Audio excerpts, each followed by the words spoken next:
Magandang gabi mga kapatid at welcome po sa 7-Minute Break kung saan makapakikinig tayo at makapag-aaral ng salita ng Diyos.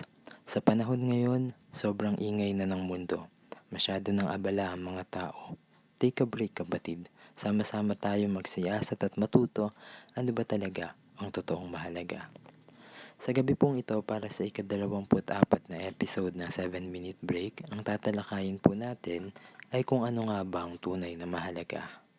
Mga Ngaral chapter 12 verse 13 to 14 ang sabi po, "Sa kabila ng lahat ng ito, isa lamang ang aking masasabi. Matakot ka sa Diyos at sundin mo ang kanyang mga utos, sapagkat ito ang buong katungkulan ng tao. Lahat ng gawin natin, hayag man o lihim, mabuti o masama, ay isusulit natin sa Diyos." Alam naman po natin mga kapatid na lahat ng bagay sa mundong ito ay lumilipas, naluluma, nawawala. Sa madaling salita, wala sa mga bagay ng mundo pong ito ang tunay na mahalaga. Darating ang panahon tayo mismo ay mawawala din at aalis dito sa sanlibutan.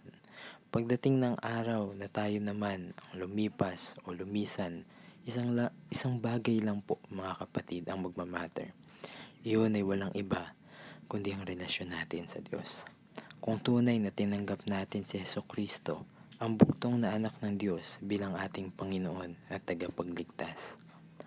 Ang lahat ng bagay ay walang kabuluhan kung ang mga bagay na ito ay gagawin natin na hindi para sa ikararangal ng Diyos. Lahat ng bagay ay walang saysay kung hindi naman ito ang kalooban ng Panginoon. Huwag natin sayangin mga kapatid ang oras natin sa mga bagay na hindi naman mahalaga.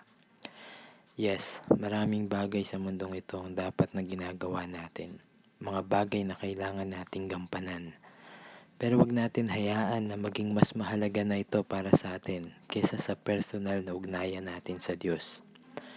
Kung uunahin natin ang Panginoon sa lahat ng pagkakataon at gagawin natin siyang number 1 sa lahat ng aspeto ng ating buhay, isang bagay ang sigurado, hindi tayo mabibigo na tatanggapin natin ang kanyang pangako. Ano bang pangako ng Diyos? Ang pangako niya sa atin ay ang pagkakaroon ng buhay na walang hanggan sa piling niya. Hangarin natin mga kapatid na higit sa lahat ang makapiling ang Panginoon. Hindi lang natin, kung hindi ng lahat ng tao, kung paanong iniutos niyang abutin natin ang mga tao sa lahat ng mga bansa. Ito dapat ang ultimate goal natin, ang makasama tayo sa kaharian ng Diyos pagdating ng tinakda niyang panahon. Hindi natin alam kung kailan, pero isang bagay ang tiyak, ito ay mangyayari dahil tapat ang Diyos na nangako nito. Habang tayo naghihintay, manatili tayo sa ating pananampalataya. Manatili tayong tapat sa pagsunod sa kanyang kalooban, sa paglakad sa daan ng Panginoon, at huwag tayong lalayo sa Diyos. Sikapin din nating maabot ang mga tao sa ating paligid, ang ating mga kaibigan, ang ating pamilya, ang mga taong nakakasalamuha natin, kaibigan man o kaaway ang maging turing nila sa atin. Mahalin natin ang lahat, katulad ng kung paanong lahat tayo ay minamahal ng Panginoon. Huwag natin ikahiya ang ating pananampalataya. Huwag natin katamaran ang pagbabasa ng Bible at pananalangin. Sikapin nating bawat araw, lumalim pa ng lumalim ang ugnayan natin sa Panginoon, ang pagkakilala natin sa Kanya.